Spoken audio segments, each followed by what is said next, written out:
les contenus obscènes, les vidéos à caractère explicitement sexuel et la promotion déguisée de la prostitution envahissent progressivement les réseaux sociaux au Cameroun. On a donné le téléphone aux enfants sans prescription.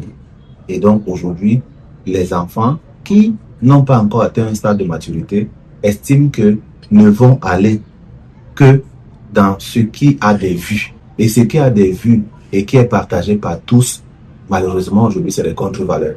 Si vous mettez sur la table une école de robotique, vous regardez cette vidéo et vous regardez les vidéos des gens qui vous parlent des nattes qui sont montées, qui sont descendues, vous allez davantage vous rendre compte que la deuxième vidéo sera la plus vue et la plus partagée. Pour les spécialistes, cette exposition permanente contribue à une perte progressive des repères moraux et éducatifs, fragilisant une jeunesse déjà confrontée à de multiples défis. Vous savez très bien que tout est devenu difficile au Cameroun. On ne saurait nullement pas aussi dire que c'est parce que la vie est devenue difficile qu'on va demander aux jeunes filles de se comporter comme elles se comportent aujourd'hui. Non, on ne saurait nullement pas tolérer ce genre de comportement. Une situation qui s'aggrave dans un contexte où les mécanismes de régulation peinent à suivre l'évolution du numérique. Tout ça peut être résumé par ce qu'on appelle en sociologie l'acceptation sociale.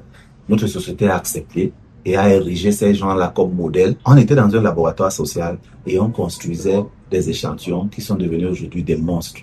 Et ces monstres se retournent contre nous. Pour de nombreux observateurs, il est urgent de renforcer l'encadrement des réseaux sociaux, de promouvoir l'éducation au numérique et d'appliquer les tests en vigueur afin de préserver les valeurs sociales et de protéger les publics les plus vulnérables. Il y a un manque de suivi au niveau du gouvernement parce que quand on parle bien évidemment du ministère de la promotion de la femme et de la famille, qui est censé, n'est-ce pas, recadrer un certain nombre de choses. D'ailleurs, on a vu la sortie du ministre dans ce domaine qui essaie d'attirer l'attention des uns et des autres. Mais après, on ne voit aucune suite. On a vécu une situation dans laquelle on a sanctionné une jeune fille. Elle est même allée en prison. Elle est sortie. Mais est-ce qu'elle a changé? Parce que quand on voit aussi comment est-ce qu'elle se comporte aujourd'hui, est-ce qu'on va dire que c'est qu'il faut forcément s'arrêter là? On demande, on exige effectivement qu'il y ait un suivi par rapport à la jeune fille. Il y a un encadrement. Et c'est cet encadrement-là qui manque aujourd'hui au niveau du gouvernement. La correspondance, c'est une étape certes, mais qui ne représente rien. Parce que, elle n'est même pas lue. Elle n'est même pas écoutée. La portée se limite dans les journaux dits conventionnels. Même les gens qui sont dans ce propre ministère, vous leur demandez qu'il y a un courrier comme ça, ils vont dire qu'ils ne sont même pas au courant. Pourquoi? Parce qu'on manque de mesures fortes. À l'ère du numérique, le défi est désormais de concilier liberté d'expression et responsabilité afin de protéger durablement la jeunesse face aux dérives des réseaux sociaux.